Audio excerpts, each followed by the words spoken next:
மஞ்சள் மஞ்சள் பொதுவா நல்ல காரியங்கள் ஸ்டார்ட் பண்றதுக்கு முன்னாடி இந்த மஞ்சள் எடுத்து வச்சுதான் ஸ்டார்ட் பண்ணுவாங்க. நம்ம வீட்டில் கூட நம்ம அம்மா அக்கா தங்கைகள் நமக்காக நாம நல்லா இருக்கணும்ன்றதுக்காக மஞ்சள் புடவை கட்டிக்கிட்டு தான் வேண்டிக்குவாங்க. அப்படி அந்த மஞ்சள்னாலே ஒரு தனி வைப்பு தாங்க. நம்ம கொடியில கூட அந்த வைப்ரண்டான அந்த எனர்ஜெட்டிக்கான அந்த மஞ்சள் இருக்குமே, அந்த மாதிரி மங்களகரமான மஞ்சள் விளையிற பூமி தான் இந்த ஈரோடு பூமி. இங்க வந்து மஞ்சளை பத்தி பேசாம வேற எங்க போய் பேசுறது? அது மட்டும் இல்ல, இங்க ஒரு மகத்தான ஒரு மனிதரை பத்தி நம்ம பேசி ஆகணும்.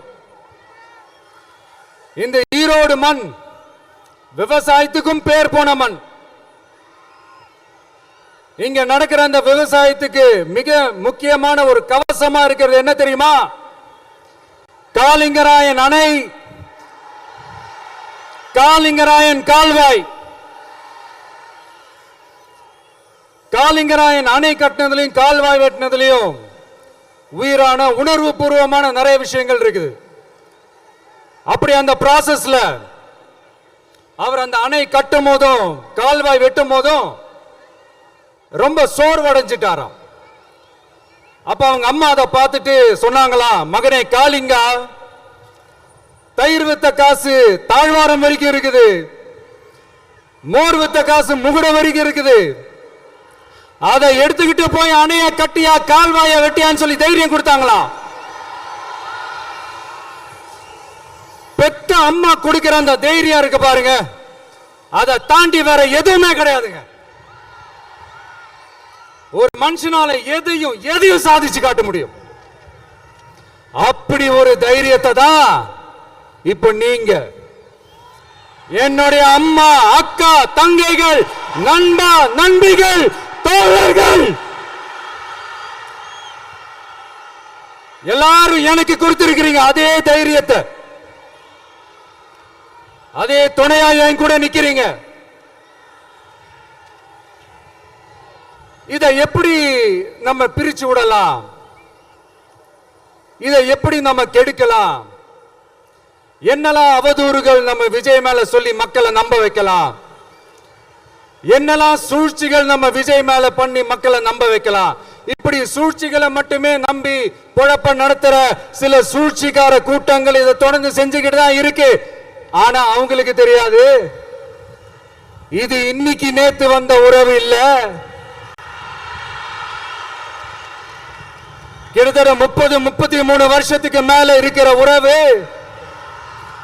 ஏன் நான் சினிமாக்கு வந்தப்போ எனக்கு வயசு 10, அப்பல இருந்தே இந்த உறவு ஸ்டார்ட் ஆகி போயிட்டு இருக்குன்னு அவங்களுக்கு தெரியாம போச்சு. அதனால என்ன பண்ணாலும், நீங்க என்ன ட்ரை பண்ணாலும், எல்லாத்தையும் விட்டுட்டு மக்களுக்காக வந்திருக்கிற இந்த விஜய மக்கள் ஒரு நாளும் கைவிட மாட்டாங்க. மக்கள் கூடவே நிக்கிறாங்க, கூடவே நிப்பாங்கன்னு அவங்களுக்கு தெரியாம போச்சு. என்னப்பா நிப்பீங்கல்ல? உங்களை நம்பிதாப்பா வந்திருக்கிற. அதான் இந்த சத்தம் தாங்க வாழ்நாள் பூரா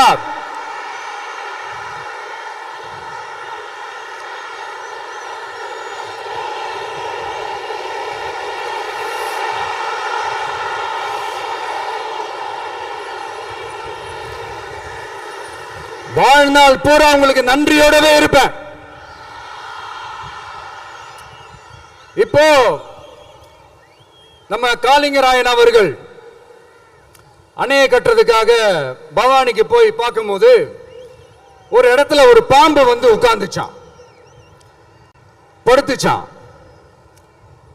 அது படுத்த இடத்துல தான் அவர் அணையை கட்ட ஸ்டார்ட் பண்ணாராம்.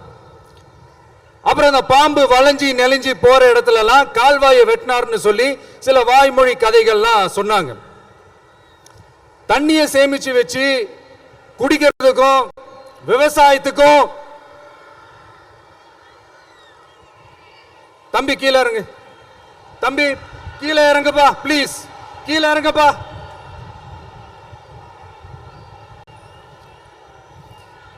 Okay, thank you thank you. கீழே இறங்குங்க, கீழே இறங்குப்பா. நீ இறங்கினாதான் முத்தம் கொடுப்பேன்.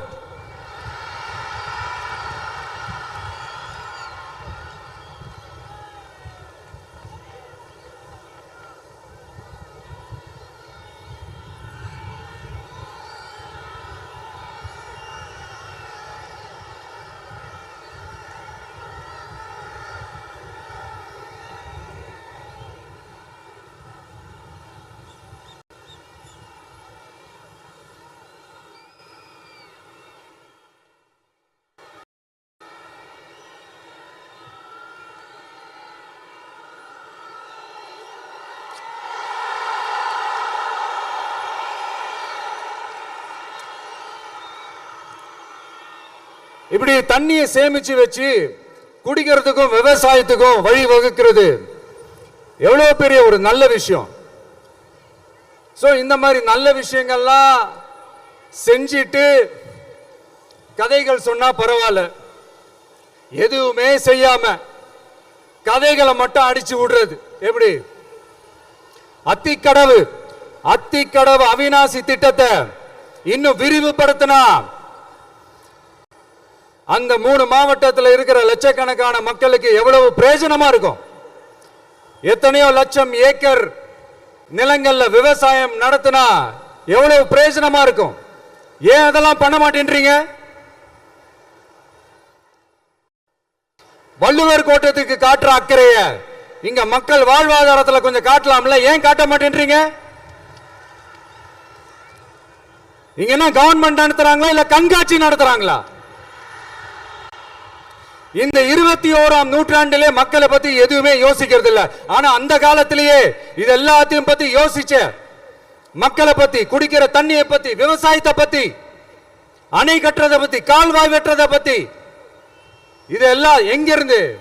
பவானியிலிருந்து நொய்யலாறு வரைக்கும் கால்வாய் வெட்டி இது எல்லாத்தையும் பத்தி யோசிச்ச காளிங்கராயன் அவர்களுக்கு கோடி கும்பிடு போட்டாலும் பார்த்தாதுங்க. இப்படி அந்த காலத்துல இருந்த ஒரு ஹீரோவை பத்தி பேசிட்டு இந்த காலத்துல, அதாவது 1920th செஞ்சுரியில இருந்த ஒரு ஹீரோவையும் பத்தி நம்ம பேசி ஆகணும்ல.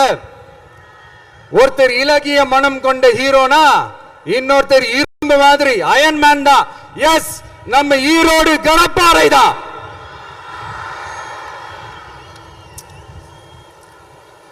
ஒட்டுமொத்த தமிழ்நாட்டையே திருப்பி போட்ட சீர்திருத்த நெம்புகோல். ஈரோடு மாவட்டத்தில் பிறந்த அவர்தான். இந்தியாவுக்கே இடஒதுக்கீடு சம்பந்தமான அரசியல் சட்டத்தை திருத்தறதுக்காக போராட்டம் நடத்தினவர் யாரு? நம்ம தந்தை பெரியாரு. 100 வருஷத்துக்கு முன்னாடியே வகுப்பு வாரி பிரதிநிதித்துவம் வேணும்னு கேட்டவர். அன்னைக்கும் சரி இன்னைக்கும் சரி ஒரு ஆச்சரியத்தோட பார்க்கக்கூடிய ஒரு மனிதர், நம்மளுடைய கொள்கை தலைவர். அண்ணாவும் எம்ஜிஆரும் யாரு? பெரியார் அவர்கள் கிட்ட இருந்து எங்களுக்கு தேவையான கொள்கைகளை எடுத்துக்கிட்டோம். அவரை ஃபாலோ பண்ற, அவரை வழிகாட்டி ஏத்துக்கிட்ட அண்ணா அவர்கள் கிட்ட இருந்தோம், எம்ஜிஆர் அவர்கள் கிட்ட இருந்தோம் தேர்தல் அணுகுமுறையை எடுத்துக்கிட்டோம். அண்ணாவும் எம்ஜிஆரும் தமிழ்நாட்டோட சொத்து. அவங்களை பயன்படுத்துறத பத்தி யாரும் இங்க கம்ப்ளைண்ட்லாம் பண்ண முடியாது. அண்ணா எங்களோடது, எம்ஜிஆர் என்னோட எங்களோடது, நீங்களா எடுத்துக்க கூடாது அப்படிலாம் யாரும் இங்க அழுதுட்டு இருக்க முடியாது, சொல்லிவிட்டேன். அதனால நாங்க ஒரு வழியில அரசியல் செஞ்சுக்கிட்டு போயிட்டு இருக்கிறோம். உங்களுக்கு தான் டிவிக்கு ஒரு பொருட்டே இல்லைல்ல, அப்புறம் ஏன் கதறீங்க? அப்புறம் ஆளாளுக்கு அங்க போயிட்டு இங்க போயிட்டு புலம்பி தள்ளிக்கிட்டு இருக்கிறீங்க. இது எப்படி இருக்கு தெரியுமா? எனக்கு பயம் இல்ல, எனக்கு பயம் இல்ல அப்படின்னு சத்தமா சவுண்ட் விட்டுக்கிட்டே சத்தமா பாட்டு பாடிக்கிட்டு இந்த நடுங்கிக்கிட்டே சின்ன பசங்க நடந்து போவாங்க. அந்த மாதிரி இருக்கு. முதல்ல மண்டையில இருக்கிற கொண்டே மறைங்க சார்.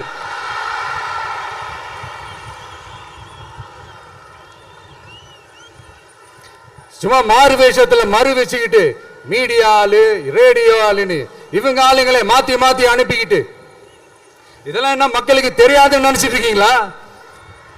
மக்கள் எல்லாத்தையும் உன்னிப்பா கவனிச்சிட்டு இருக்காங்க. அதனாலதான் சொல்றேன், உங்களுக்கு நீங்க கொள்ளையடிச்சு வச்சிருக்கிற காசு தான் துணை. ஆனா எனக்கு என் மேல எல்லையில்லா பாசம் வச்சிருக்கிற இந்த மாசு தான் துணை.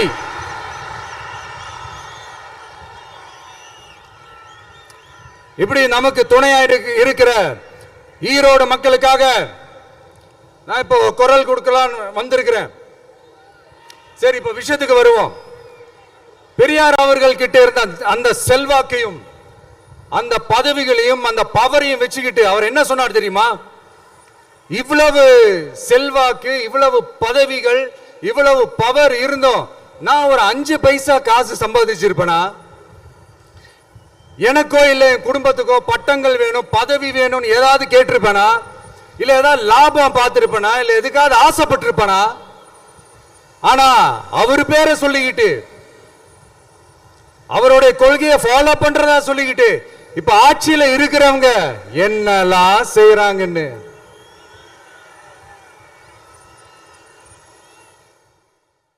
அதனாலதான் சொல்றோம், பெரியார் பேரை சொல்லிக்கிட்டு தயவு செஞ்சு கொள்ளையடிக்காதீங்கயா, தயவு செஞ்சு கொள்ளையடிக்காதீங்க. அவரு பேரை சொல்லிக்கிட்டு பெரியார் பேரை சொல்லி கொள்ளையடிக்கிற இவங்க தான் நம்மளுடைய அரசியல் எதிரி. மக்களை நீங்க சொல்லுங்க, நம்மளுடைய அரசியல் எதிரி யாரு? நம்மளுடைய கொள்கை எதிரி யாரு? ரிப்பீட், நம்மளுடைய அரசியல் எதிரி யாரு? நம்மளுடைய கொள்கை எதிரி யாரு? உங்களுக்கு புரியுது இல்ல? எனக்கு அது போதும்யா, எனக்கு வேற எதுவுமே தேவையில்லை.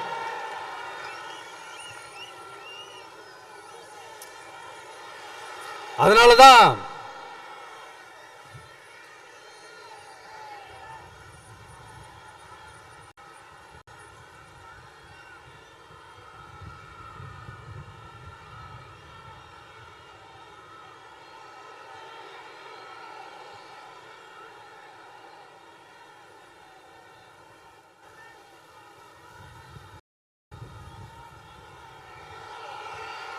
உங்களுக்கு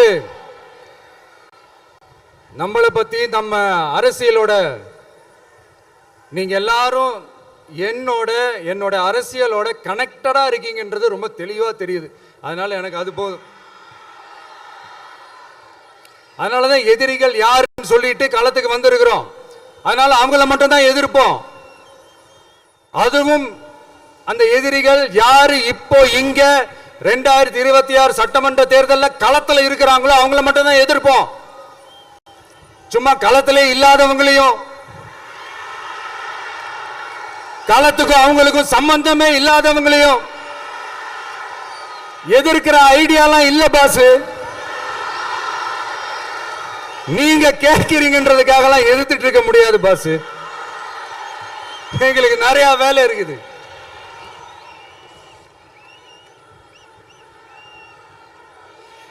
எத்தனை எத்தனை பொய்யான வாக்குறுதிகள். வந்த உடனே நீட்டை ரத்து செய்வோம், கல்வி கடனை ரத்து செய்வோம், கேஸ் சிலிண்டருக்கு மானியமா 100 ரூபாய் தருவோம், என்னெல்லாம் அடிச்சு விட்டுட்டு இன்னி வரைக்கும் கேட்கிறேன், இதெல்லாம் சொன்னாங்களே செஞ்சாங்களா? இவங்க எப்பவுமே இப்படிதான், சொல்றது ஒண்ணு செய்யறது ஒண்ணு. திமுகவும் பிரச்சனைகளும் ஃபெவிகால் போட்டு ஓட்டின ஃப்ரெண்ட்ஸ் மாதிரி ஒன்னில இருந்து ஒன்ன பிரிக்கவே முடியாது. இப்போ ஈரோடு பகுதியில் இருக்கிற பிரச்சனையை பத்தி பேசுவோம்.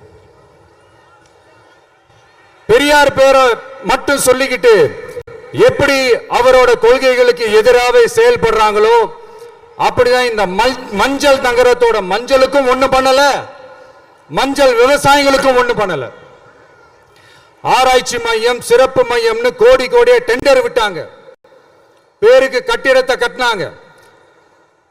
ஆனா உலகமே போட்டி போட்டு வாங்குற மஞ்சளை மதிப்பு கூட்டி விற்பனை செய்ய, அதாவது அதோட வேல்யூ இன்க்ரீஸ் பண்ணி நம்ம விவசாயிகளுக்கும் இந்த மாவட்ட மக்களுக்கும் நன்மை செய்ய இதுவரைக்கும் என்ன செஞ்சிருக்காங்கன்னு யோசிச்சு பார்த்தா ஒரு பெரிய ஜீரோ தான். கரும்பு நெல்லுக்கு அரசாங்கம் விலை பிக்ஸ் பண்றாங்க, அதையும் ஒழுங்கா பண்றதில்ல. ஒவ்வொரு முறையும் பிரச்சனை. அங்க நெல் கொள்முதல் செய்யறதுல ஊழல். சரி, நாம கஷ்டப்பட்டு விளைய வச்சது வீணா போக கூடாதுன்னு நினைச்சு நம்ம விவசாயிகள் கேட்கிற லஞ்சத்தை கொடுத்தாலும் அதுக்கப்புறம் கூட அந்த கொள்முதல் ஒழுங்கா நடக்கிறது இல்லை. அதையும் தாண்டி ஏதோ ஒரு விலை விவசாயிகளுக்கு கிடைக்குது. அப்படிலாம் இல்லாம ஒழுங்கா நேர்மையா நம்ம மஞ்சளுக்கும் நியாயமான விலை பிக்ஸ் பண்ணி தரமான விதைகளை கொடுத்தா என்ன குறைஞ்சா போயிடுவாங்க? இதெல்லாம் யோசிக்கிறதுக்கு அவங்களுக்கு நேரமே இல்லை. 24x7 அவங்களுடைய யோசனை என்ன தெரியுமா? இந்த விஜயை எப்படி முடக்கலாம்,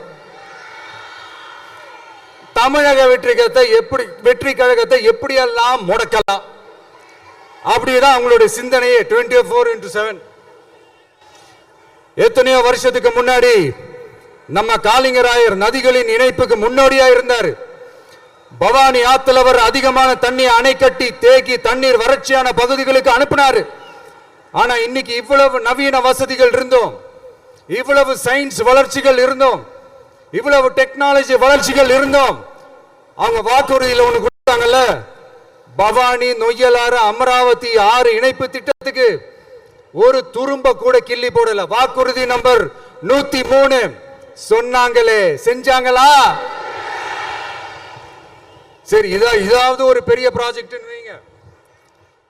ஆறுகளை சுத்தப்படுத்த பல்லாயிரம் கோடி நிதி ஒதுக்குவோம், தமிழ்நாட்டில் உள்ள ஆறுகளை சுத்தப்படுத்துவோம்னு சொன்னாங்களே, செஞ்சாங்களா? ஆனா ஆத்து மணலை கொள்ளையடிக்கிறதுல மட்டும் வேலையை கரெக்டா செய்வாங்க. இதை நான் ஏன் திரும்ப திரும்ப சொல்றேன்னா, மக்களே நீங்க புரிஞ்சுக்கணும். கொஞ்சம் மசந்தா மற்ற மாவட்டங்கள்ல மணல் காணாம போன மாதிரி, மலைகள் காணாம போன மாதிரி, நம்ம மாவட்டத்தில் தனி வளத்தை கொடுத்த செம்மண்ணும் காணாம போறதுக்கு வாய்ப்பு இருக்கு. மக்களே, நம்ம மண்ணுக்கும் நம்ம ஆத்துக்கும் நம்ம விவசாயிக்கும் தான் இந்த மோசமான நிலைமை. அதனால ஏதாவது தொழில் செஞ்சு பிழைக்கலாம்னு பார்த்தா அதுக்கும் எங்க விடுறாங்க? தொழில்னு பார்த்தா 30% நெசவாளர்களுக்கு கூலி பாக்கி. அரசாங்கம் நம்ம நெசவாளர்கள் கிட்ட இருந்து கொள்முதல் செய்த வேட்டி சேலைக்கான கூலியை கூட போராடித்தான் வாங்க வேண்டியதா இருக்குது. அது சலுகையோ உதவியோ நலத்திட்டமோ கிடைக்காது. நம்ம உழைப்புக்கான ஊதியம், நம்மளோட உரிமை, அதுக்கே போராட வேண்டிய நிலையில தான் இந்த அரசாங்கம் நம்மளை வச்சிருக்கு. நல்லா பார்த்துக்கங்க மக்களே, உரிமைக்கு குரல் கொடுத்தவங்க தான் இவங்க. சிறு குறு தொழில்கள் பீக் ஹவர்ஸ் சார்ஜ்னு கரண்ட்டுக்கு அநியாய விலை வச்சு அதையும் செய்ய விடாம நம்மளை முடக்கிறாங்க. அந்த பீக் ஹவர்ஸ் சார்ஜ் கொள்ளையால எத்தனை வருஷமா எவ்வளவு பேர் பாதிக்கப்படுறோம், எவ்வளவு தொழில்கள் பாதிக்கப்படுது. நாமளும் கத்துறோம், போராடுறோம், கோரிக்கை வைக்கிறோம். எதையாவது இவங்க கண்டுக்கிறாங்களா? கொஞ்சம் யோசிங்க. ஏன் கண்டுக்க மாட்டேன்றாங்கன்னு கொஞ்சம் யோசிங்க. அப்போதாங்க பிரைவேட்ல அதிக விலைக்கு கரண்ட் வாங்க முடியும், அதுக்கு டெண்டர் விட முடியும். அப்படி டெண்டர் விட்ட மேட்டர்ல எல்லாம் என்ன நடக்கும்னு உங்களுக்கும் தெரியும், எனக்கும் தெரியும், நம்ம எல்லாருக்குமே தெரியும். இந்த மாதிரி ஈரோடுல மட்டும் இல்ல, எந்த மாவட்டத்துக்கு போனாலும் பிரச்சனைகள் மேல பிரச்சனைகள் தான். அதையெல்லாம் தீக்கிறதுக்கு ஒரு சொல்யூஷன் கூட சொல்லாம இதுல வேற பெருமையா மாடல் அரசுங்கிறது இல்ல. நான் கேட்கிறேன், கூச்சமா இல்ல?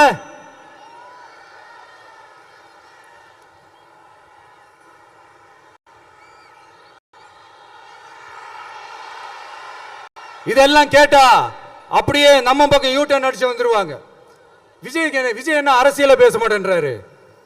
விஜய் என்ன சினிமா டயலாக் மாதிரி பேசுறாரு, விஜய் என்ன பஞ்ச் டயலாக் பேசுறாரு, விஜய் என்ன 10 நிமிஷம் தான் பேசுறாரு, 9 நிமிஷம் தான் பேசுறாரு. நான் எத்தனை நிமிஷம் பேசினா உங்களுக்கு என்ன சார்? நான் எப்படி பேசினா உங்களுக்கு என்ன சார்? உள்ள விஷயம் என்னன்னு பாருங்க சார்.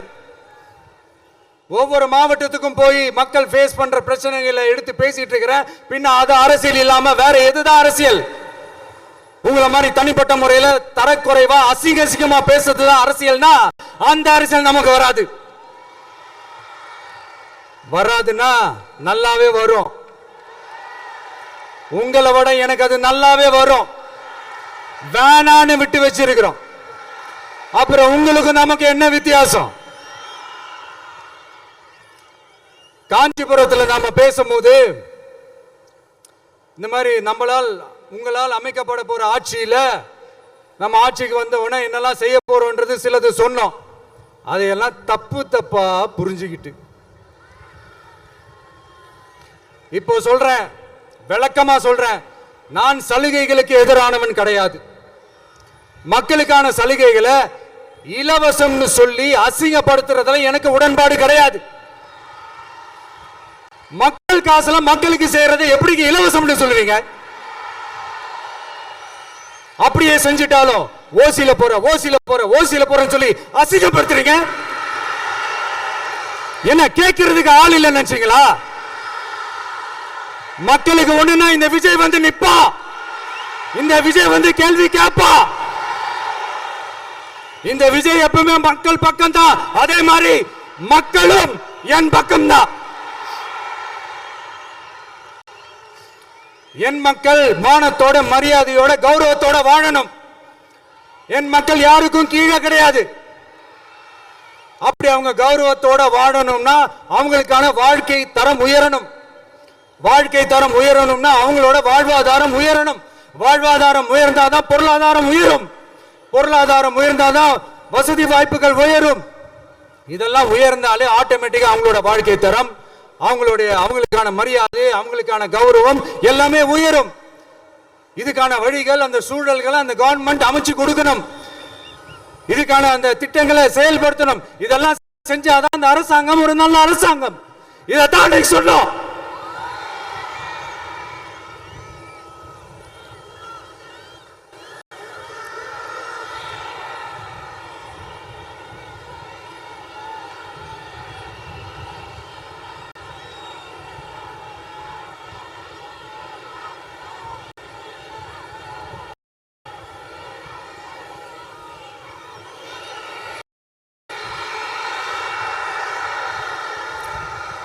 இதைத்தான் இன்னைக்கு சொன்னோம். உடனே சொன்னா மட்டும் போதுமா? எப்படி செயல்படுத்துவீங்க? நாங்க என்ன வாயிலேயே வடை சுடுறதுக்கு டிஎம்கேவா? டிவிகேடா?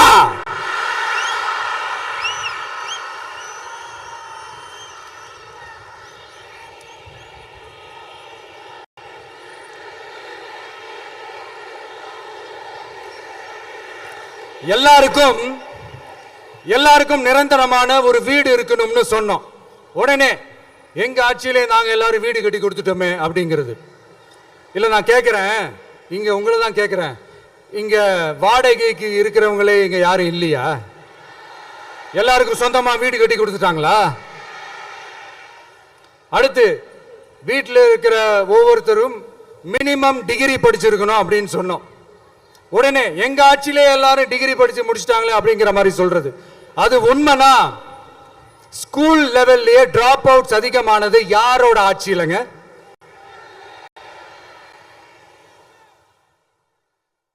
பசங்க பிள்ளைங்க யாரும் ஸ்கூல்ல சேரலன்னு சொல்லிட்டு எனக்கு தெரிஞ்சு 207 கவர்மெண்ட் ஸ்கூல்ஸ் மூடுனது யாரோட ஆட்சியிலங்க?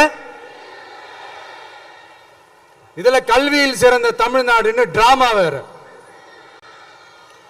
அடுத்து குடும்பத்தில் ஒருத்தருக்கு நிரந்தரமான வருமானம் வரணும், வேலை வாய்ப்பு கிடைக்கணும் அப்படின்னா நாங்க கொடுக்காத வருமானமா, நாங்க கொடுக்காத வேலையா அப்படிங்கிறது. எத்தனையோ லட்சம் காலி பணியிடங்கள் நிரப்புவோம்னு வாக்குறுதி கொடுத்துட்டு ஆட்சிக்கு வந்தீங்களே, எத்தனை லட்சம் காலி பணியிடங்களை நிரப்புனீங்க? அட்லீஸ்ட் 1 லட்சம் காலி பணியிடங்களாவது நிரப்புனீங்களா? இதெல்லாம் சொல்லிட்டு மக்களை ஏமாத்துறது யாரோட ஆட்சியிலங்க? அடுத்து ரொம்ப முக்கியமா பெண்களுக்கு பாதுகாப்பு இல்ல, சட்டம் ஒழுங்கு சரியா இல்லைன்னு சொன்னா தமிழ்நாட்டில் பெண்கள் பாதுகாப்பு தான் அதிகமா இருக்குதான். நீங்க சொல்லுங்க மக்களை, பெண்கள் பாதுகாப்பு இருக்கு, சட்டம் ஒழுங்கு சரியா இருக்கு? அவங்க சொல்றது உண்மையா? அவங்க சொல்றது நீங்க ஏத்துக்கிறீங்களா? சத்தமா கேக்குதா சார்? இதுதான் ரியாலிட்டி, இதுதான் நிஜம். நம்மளுடைய ஆட்சியில சட்டம் ஒழுங்குல சமரசமே இருக்காது. அதனாலதான் இவ்வளவு ஸ்ட்ராங்கா சொல்றோம், தைரியமா இருங்க மக்களே. இந்த மாதிரி விஷயங்கள்லாம் நம்ம மக்கள் கிட்ட எடுத்து சொன்னா உடனே இந்த இது எடுத்துட்டு வந்துருவாங்க.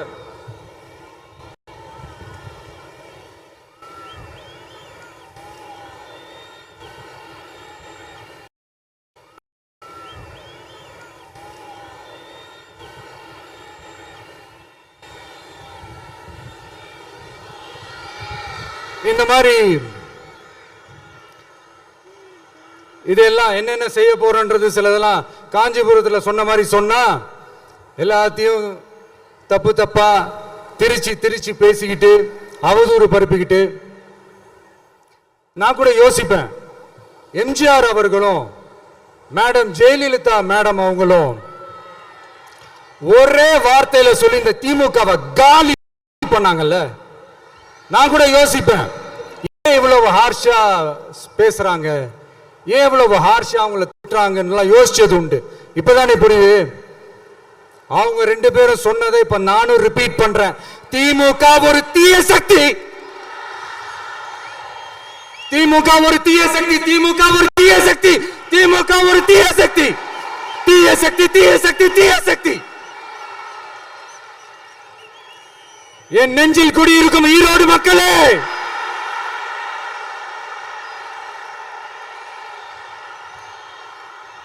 டிவிகே ஒரு தூய சக்தி.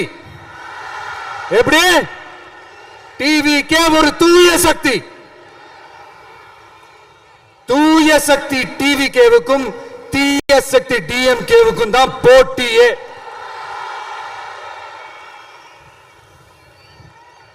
என்ன முடக்கலாம்னு நினைக்கிறீங்க, ஆனா இந்த சத்தத்தை ஒரு நாள் உங்களால முடக்க முடியாது. மக்கள் விரோத திமுக அரசை வீழ்த்த மக்கள் சக்தியான நம்மளால மட்டும்தான் முடியும். அண்ணன் செங்கோட்டையன் அண்ணன் அவர்கள் நம்ம கூட வந்து சேர்ந்தது நமக்கு ஒரு மிகப்பெரிய ஒரு பலம்.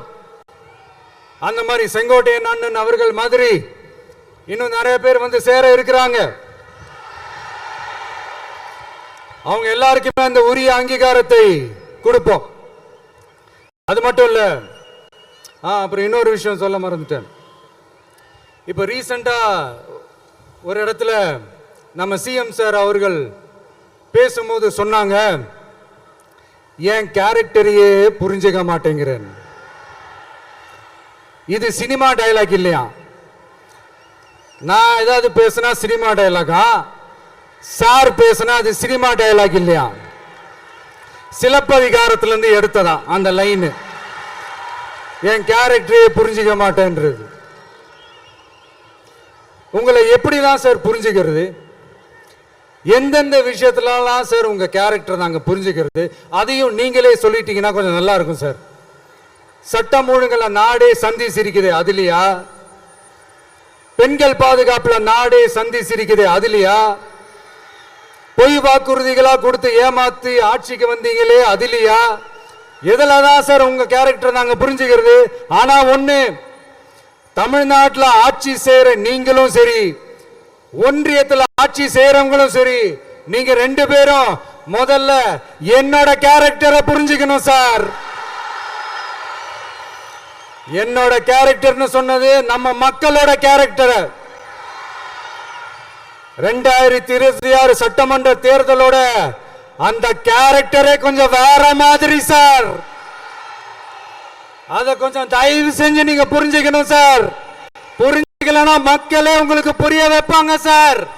கான்பிடென்டா இருங்க சார். நல்லதே நடக்கும் சார். வெற்றி நிச்சயம் சார். மீண்டும் சந்திக்கும் வரை நன்றி, வணக்கங்க சார். நண்பா, நண்பிகள், இங்க எல்லாம் பார்த்தோம், எல்லாம் நல்லபடியா நடந்தது. சேஃபா வந்துட்டு சேஃபா வீட்டுக்கு போயிடுங்க. எனக்கு எல்லாத்தையும் விட நீங்க தான் எனக்கு முக்கியம். தயவு செஞ்சு சேஃப்டியா போயிட்டு வாங்க. ஒரு ஈரோடு செல்ஃபி ஒன்று எடுப்போமா?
செஞ்சோறு கோட்டையில் முதலமைச்சராக தலைவர் வருவதற்காக அண்ணன் செங்கோட்டையிலும் செங்கோலை தருகிறார்.